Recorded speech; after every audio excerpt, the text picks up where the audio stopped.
Samantala, dumako naman tayo sa EDSA Shrine sa Quezon City. Nariyan si Eugene Fernandez ng IBC. Makakausap natin siya sa linya ng telepono. Eugene?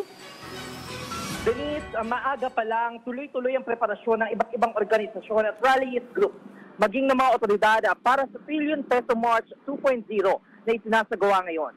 Quezon Police District ang naka-assign upang bantayan ang mga rallyista sa EDSA Shrine, kung saan mahigit 1,000 uniform personnel mula PNP, BJMP, BFP at mga traffic enforcers ang dineploy upang siguraduhin ang kapayapaan ng isinasagawang kilos protesta. Noong isang linggo pa nga daw sinimulan ng kapulisan ng kanilang paghahanda para sa naturang kilos protesta.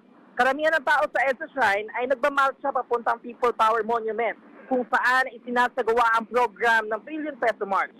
Gayunpaman, tuloy pa rin daw na naka-standby ang mga otoridad at sakaling bumalik ang mga rallyista dito. Sa People Power Monument, mahigit 2,000 kapulisan naman ng QCPD ang dineploy.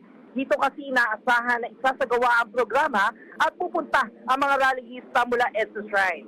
Inaasahan ng mga kapulisan na aabot sa 50,000 na ang makikiisang rallyista dito. May mga nakaantabay rin ng mga pulis sa kanilang mga estasyon sakaling mas dumami pa ang tao. Paalala nga ng kapulisan na sana ay panatilihin ang kapayapaan sa kanilang kilos protesta. Sa mga kababayan po natin na mga makikilos protesta ngayon, tandaan po natin, kami pong kapulisan ay mga kaibigan po ninyo. Nandito po kami upang mapanatili ang kaayusan at kapayapaan.